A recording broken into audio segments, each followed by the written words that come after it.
চলে এলাম আরেকটা মজার মুখে লেগে থাকা মাছের রেসিপি নিয়ে। ট্যাংরা মাছ তো আমরা কম বেশি সবাই চিনি, পুকুরের মাছ। টাটকা ট্যাংরা মাছের ঝোল স্বাদই আলাদা। এক থাল গরম ভাত খাওয়া যায়, আর কিছুই লাগে না। তো ফ্রেশ দেখে, যদিও ছোট মাছ কুটা কষ্ট, বাছা কষ্ট, রান্না করা কষ্ট, তারপরও মাঝে মাঝে তো না খেয়ে পারা যায় না। যখন দেখি তখন কিনে নিয়ে আসতে ইচ্ছে করে, নিয়ে এসেছি। তো আজকে আধা কেজি ট্যাংরার চচ্চড়ি একটু হালকা ঝোলে তোমাদের সাথে শেয়ার করছি। প্রথমে দিয়ে দিচ্ছি পেঁয়াজ কুচি, তেলটা গরম করে পেঁয়াজ কুচি দিয়ে দিচ্ছি। আর বাকি হচ্ছে পেঁয়াজ বাটা, রসুন, পেঁয়াজ, এগুলো হচ্ছে বাটাটা, মানে ব্লেন্ডার করে টমেটো সহ সেটা ব্লেন্ডার করে নিয়েছি। তো একটা বড় পেঁয়াজ কুচি করে ভেজে নিয়েছি, আর দুটো পেঁয়াজ পেস্ট করে নিয়েছি, একটা টমেটো দিয়েছি, বেশি না।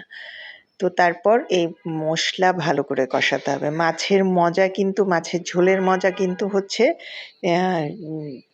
যত কষাবে, কষানো হচ্ছে যত তেলের মধ্যে মশলাটাকে নাড়াচাড়া করবে, যত বেশি কষাবে তত বেশি মজাদার হয়।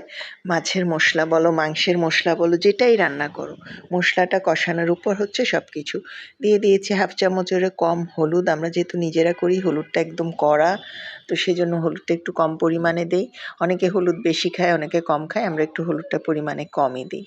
তারপরে হলুদটা দিয়ে ভালো করে নেড়েচেড়ে দিয়ে দিচ্ছি মরিচের গুঁড়ো। এটা ঝাল মরিচের গুঁড়ো, কালার হওয়ার জন্য যতটুকুন দেয়া ততটুকুন দেয়া, তরকারির স্বাদের জন্য সহ। বেশি দিলে আবার এক্সেস ঝাল দিলে, আমাদের যেহেতু বাসায় ছোট বড় বয়স্ক সব ধরনের মানুষ আছে, আমরা ঝালটা একটু পরিমাণ বুঝে খাই।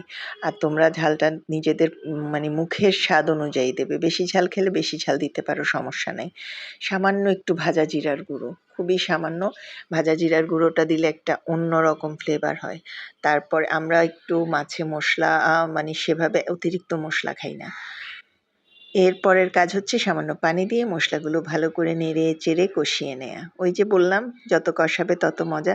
তো এর মধ্যে বলে রাখি, এখনও পেজটা ফলো যদি না দিয়ে থাকো, একটা ফলো দিয়ে যাও, একটা ভালোবেসে সুন্দর করে কমেন্ট করে যাও। সুন্দর সুন্দর মজাদার রেসিপির জন্য আমার পেজে সবসময় সবাইকে ওয়েলকাম। দিয়ে দিচ্ছি ধুয়ে রাখা ট্যাংরা মাছগুলো। তো ট্যাংরা মাছ কুটাও সহজ, দুটো কাটা থাকে দুপাশে, আর কাঁকনার দুপাশে দুটো কাটা থাকে। আমি কেচি দিয়েই প্রসেস করে নিয়েছি মাছগুলো, যেহেতু এই ছোট মাছ কিনি না, এই ভয়ে, কাটাকাটির ভয়ে।